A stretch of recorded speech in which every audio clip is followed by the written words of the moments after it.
नमस्कार दोस्तों recently reservation को लेकर सुप्रीम कोर्ट ने दो बड़े जजमेंट दिए हैं जिसको लेकर काफ़ी चर्चा हो रही है और इसका बड़ा इम्पैक्ट होगा रिजर्व कैटेगरी और जनरल कैटेगरी दोनों पर। आप देख सकते हो खबर सुप्रीम कोर्ट से SC ST OBC और economically weaker section entitled to general category post.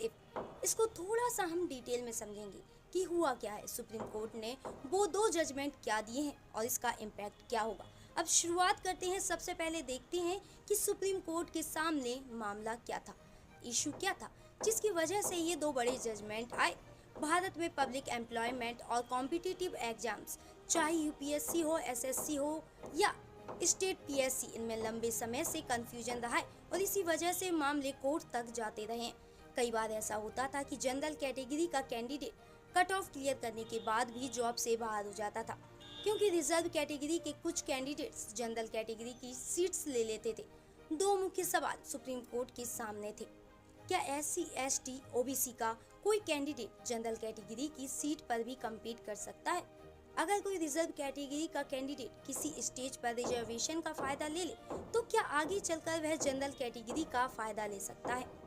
जैसे UPSC में प्रीलिम्स, मेंस और इंटरव्यू होते हैं, इनमें age relaxation attempts, cut off जैसी कई रियायतें मिलती हैं। तो सवाल ये था कि क्या एक ही एग्जाम में कोई पहले रिजर्वेशन का फायदा ले और बाद में जनरल कैटेगरी में शिफ्ट हो जाए। अलग अलग हाई कोर्ट्स के अलग अलग जजमेंट्स की वजह से रिक्रूटिंग एजेंसियों के लिए भी कंफ्यूजन था और फाइनल सिलेक्शन लिस्ट पर अक्सर विवाद होते थे। इसी कंफ्यूजन को खत्म करने के लिए मामला सुप्रीम कोर्ट पहुंचा। यहाँ सुप्रीम कोर्ट को संविधान के कुछ आर्टिकल्स के बीच बैलेंस बनाना था।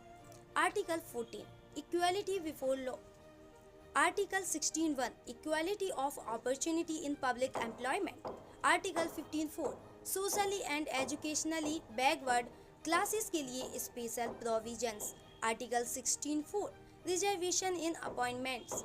अब सवाल था मेरिट और रिजर्वेशन के बीच संतुलन कैसे बने।